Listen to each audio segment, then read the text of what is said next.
15-16 বছর পরে আমরা একটা ভালো ইলেকশনের দিকে যাচ্ছি।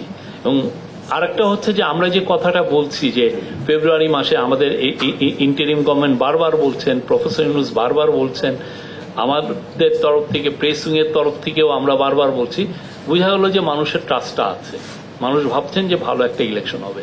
আর আমি মনে করি যদি 94% যে সেইটা মানুষের যে এক্সপেকটেশন যদি এরকম থাকে, বাংলাদেশে কারো সাধ্য নাই এই ইলেকশনটাকে মানে কোনো ধরনের প্রশ্নবিদ্ধ করতে হবে। কেননা ইলেকশন সত্যিকার অর্থে আপনার 47,000 হচ্ছে ভোটের সেন্টার, তার মধ্যে বুথ বোধহয় 2 লাখের মতো। তো সেইখানে আপনি কয়টা পুলিশ দিয়ে আপনি ইলেকশনকে সেফ অ্যান্ড সিকিউর করবেন? ইলেকশনটা করে তো কমিউনিটি, ইলেকশন করে এলাকার মানুষ। সবাই যদি একসাথে আসে, তাদের ছেলে মেয়ে ভাই বোন সবাই মিলে যদি ভোট দিতে আসে, ভোটটা ভালো হতে বাধ্য।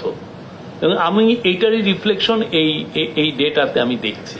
এবং এটা আমি বলবো, প্রফেসর ইউনূস বারবার বলছেন এটা ইতিহাসের one of the best election হবে, এবং আমরা আশা করছি, এবং এটার একটা ইন্ডিকেশন আমরা দেখছি। এবং আমি আশা করব কেউ ওনাদেরকে ফান্ডিং করবেন যাতে প্রতি মাসে আমরা এটা দেখতে চাই।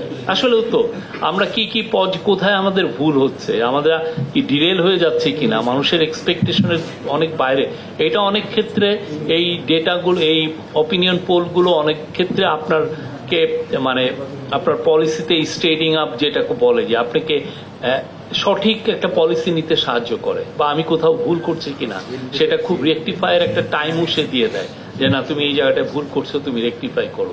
যেটা চাঁদাবাজি বিষয় আসছে বা এলিট শ্রেণীর মধ্যে যে অনাস্থা, এটা অবশ্যই উনি যেটা বললেন যে হয়তো কারোর জন্য ইগনোরেন্স ইজ ব্লিস, আবার অনেকের ক্ষেত্রে তারা যেই সমস্ত জায়গা থেকে এলিট মিডিয়ার থেকে যে ইনফরমেশনগুলো নিচ্ছেন, এলিট মিডিয়া কতটুক আসলে নিউট্রাল ভূমিকা পালন করছে, নাকি বায়াস, নাকি হোস্টাইল, এটা তো আমরা সত্যিকার অর্থে জানি না। বা কিছু কিছু রিপোর্ট পড়লে মনে হয় যে এটা উনি কিভাবে লেখেন, একদম আজগুবি মিথ্যা কথা সারাক্ষণ লিখছেন। এবং কিছু কিছু লোক এমন সব তথ্য দিচ্ছেন যেটার সাথে আমরা রিয়ালিটির কিছুই পাচ্ছি না, একদম আনরিয়াল একটা ওয়ার্ল্ডে বাস করে একটা দিয়ে দিচ্ছেন।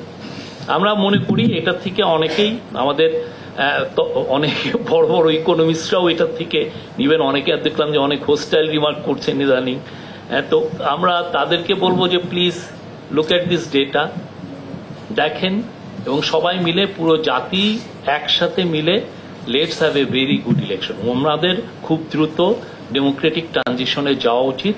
বাংলাদেশের একটা প্রফেসর ইউনূস যেন একটা ফাউন্ডেশনাল ইলেকশনের মাধ্যমে আমরা যেন ফিউচার কোর্সের দিকে এগিয়ে যাই।